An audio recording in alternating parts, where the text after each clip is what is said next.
Agensi Penguatkuasaan Maritim Malaysia melaksanakan hampir 200,000 pemeriksaan, penggeledahan dan tangkapan dalam rondaan dan operasi yang dibuat dari Januari hingga November tahun ini. Pengarah Bahagian Keselamatan dan Pengawasan Maritim Laksamana Muda Maritim Datuk Muhammad Rusli Abdullah berkata, bagi cari lamat, agensi itu telah berjaya menyelamatkan 1,365 nyawa daripada 1,487 kes cari lamat di laut. Pencapaian berkenaan jelas menunjukkan agensi Maritim Malaysia tidak berkompromi dengan mana-mana individu atau kumpulan yang cuba melakukan aktiviti jenayah mahupun melanggar undang-undang maritim di kawasan zon maritim Malaysia.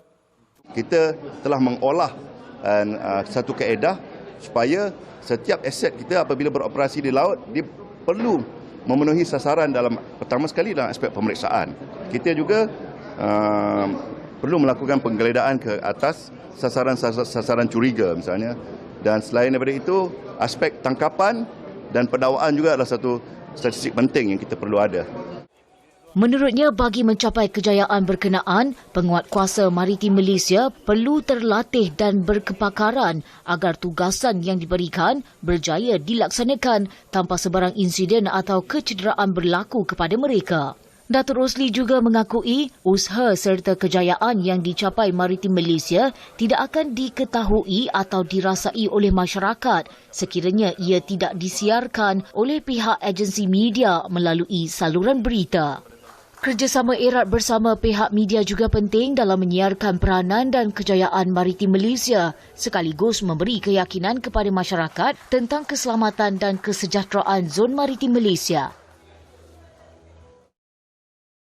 Dalam pada itu, kapal peronda luar pesisir pertama OPV-1 dijangka akan diserahkan kepada Maritim Malaysia dalam waktu terdekat. Datuk Rosli berkata pihaknya yakin kapal tersebut dapat beroperasi pada tahap terbaik selepas diserahkan kepada Maritim Malaysia. OPV kita telah dapat berfungsi dengan baik dan saya percayalah akan dapat diterima dalam masa yang terdekat. Kapal OPV-1 menjalani fasa uji laut selama 4 hari dari 28 November hingga 1 Disember dengan menempuh jarak sepanjang 630 batu nautika perairan Selat Melaka bermula dari Pelabuhan Kelang hingga Pulau Langkawi dan akan menyertai eksersis maritim perkasa barat tahun ini. Ia bertepatan dengan matlamat utama menguji sepenuhnya kemampuan kapal tersebut sebelum diserahkan secara rasmi kepada Maritim Malaysia.